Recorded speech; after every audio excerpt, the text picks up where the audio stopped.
क्या आप भी एज ए स्टूडेंट अपनी परफॉर्मेंस को इम्प्रूव करना चाहते हो? आप चाहते हो कि मेरे ग्रेड्स धीरे धीरे इंप्रूव होते चले जाएं over a period of time? Then time management is one of the most effective methods. Time management एक तरीका है जिससे स्टूडेंट अपने टाइम को मैनेज कर सकता है, अपनी परफॉर्मेंस को इम्प्रूव कर सकता है over a period of time. और ये जो टाइम मैनेजमेंट है, it is not restricted to your students life, but आपकी ओवरऑल जो पूरी लाइफ है, जो आपका करियर है, प्रोफेशनल और पर्सनल लाइफ, उसके लिए बहुत इंपॉर्टेंट है, जो आपको एक सक्सेसफुल पर्सन बना सकता है। तो टाइम मैनेजमेंट के कुछ तरीके हैं, कुछ स्ट्रैटेजीज हैं जो कि हम डिस्कस करेंगे। सिंपल स्ट्रैटेजीज हैं जो आपको एज अ स्टूडेंट सक्सेसफुल बना सकते हैं। तो सबसे पहली strategy is to make your timetable. मुझे पता है आपको ये बोरिंग लग रहा है, लेकिन time table banana is one of the most effective strategies. हालांकि ये पुराना तरीका है, लेकिन इसीलिए अभी तक चला आ रहा है क्योंकि इफेक्टिव है। अगर जैसे आप स्कूल भी जाते हैं, स्कूल में एक टाइम टेबल होता है, सेट टाइम टेबल होता है हर एक दिन का। पहला पीरियड साइंस का है, दूसरा मैथ्स का, फिर सोशल स्टडीज, उसके बाद आपका लंच ब्रेक है। तो एक पूरा कंप्लीट पैकेज होता है टाइम टेबल आपके स्कूल का, जिसको अगर आप फॉलो करते चले जाओ तो स्टेप बाय स्टेप आपकी ग्रोथ होती चली जाती है। वैसा ही टाइम टेबल आपको अपने घर के लिए बनाना है। और उस टाइम टेबल में आपको सिर्फ अपने स्टडी का रूटीन नहीं लिखना, उसमें जो भी सारी चीजें, जो आपका रूटीन है पूरे दिन का, वो सब चीजें लिखनी है कि हर एक चीज को, हर एक एक्टिविटी को मैं कितना टाइम देने वाला हूँ। आप घर आके पढ़ेंगे, उसका टाइम टेबल बनाइए, कितने टाइम के लिए पढ़ेंगे।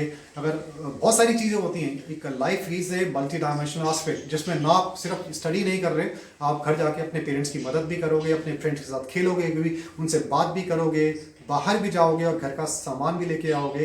तो ये जो सारी चीज़ें हैं, ये शुड अमलगमेट एक टाइम टेबल में आपको डालनी है, और इस तरीके से डालनी कि आपको ऐसा ना लगे कि मेरा घर का काम और जो मेरा पढ़ाई आपस में एक्सक्लूडेड है, इंक्लूड हो।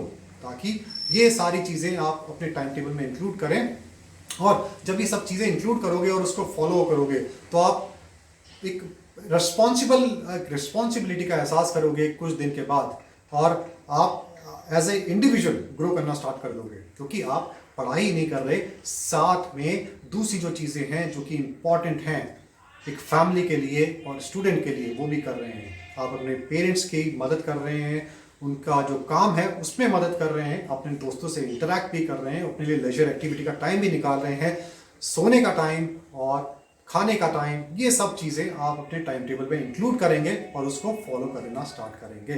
तो ये पता लगा, टाइम टेबल में आपको सिर्फ स्टडी का टाइम नहीं, अपने खाने पीने का टाइम, अपने पेरेंट्स के साथ इंटरैक्ट करने का टाइम, अपने दोस्तों के साथ खेलने का टाइम, अपने पेरेंट्स की मदद करने का टाइम, ये सब आप इंक्लूड करोगे अपने टाइम टेबल में। और जब आप इसको फॉलो करना स्टार्ट करोगे तो आप एज ए इंडिविजुअल ग्रो करना स्टार्ट कर दोगे, आपको एक रिस्पॉन्सिबिलिटी का एहसास होगा, और एक मल्टी डायमेंशनल एस्पेक्ट में आप धीरे धीरे ग्रो करना स्टार्ट कर दोगे। और दूसरी बात, जो भी आप चीज़ करते हो, जैसे आपने लिखा कि मैं साइंस का लॉज ऑफ मोशन चैप्टर है, उसको मैं 2 या 3 दिन में कंप्लीट करूंगा, तो आप इसका टारगेट रखिए कि 2 या 3 दिन में कंप्लीट उसको मैं करूंगा ही करूंगा। अगर आप उसे नहीं कर पाएंगे तो वो जो टाइम टेबल बनाने का फायदा नहीं है।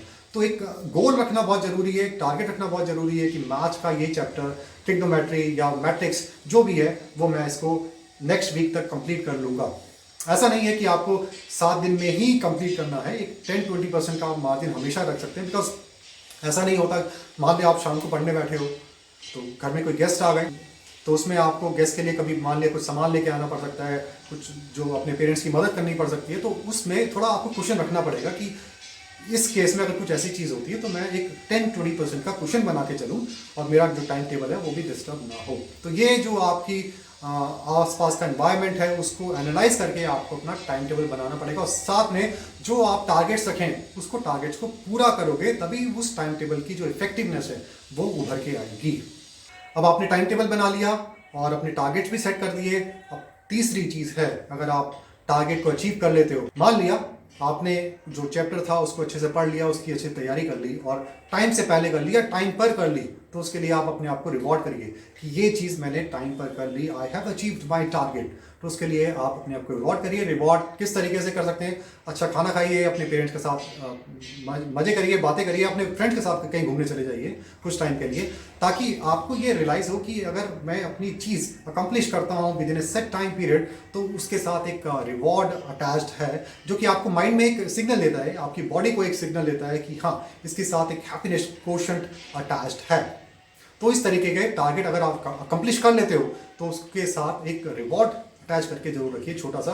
तो इससे आपका एक हैप्पीनेस क्वेश्चन जो है, एक चीज़ को प्राप्त करने की जो आपके अंदर अभिलाषा है वो बनी रहेगी।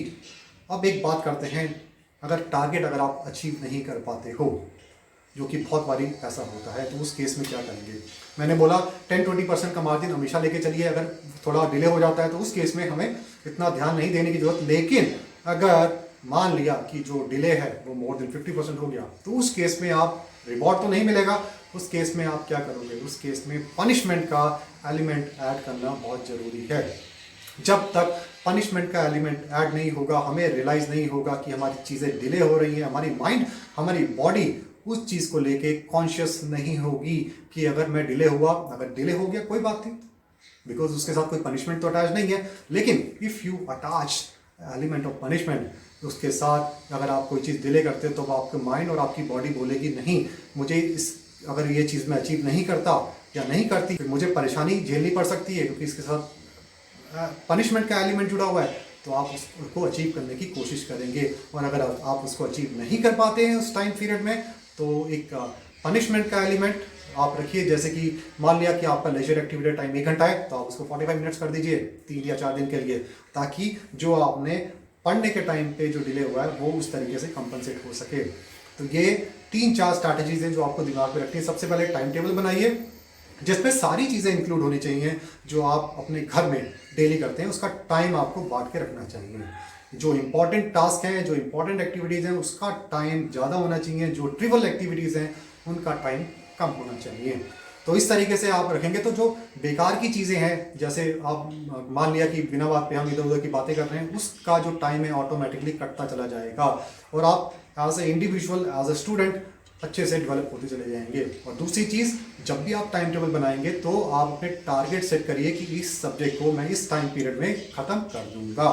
और तीसरी चीज़, अगर आप इस चीज़ को अचीव कर लेते हो तो उसके साथ रिवॉर्ड का एलिमेंट रखिए। अगर अचीव नहीं कर पाते हो तो पनिशमेंट का एलिमेंट उसके साथ अटैच करके रखिए।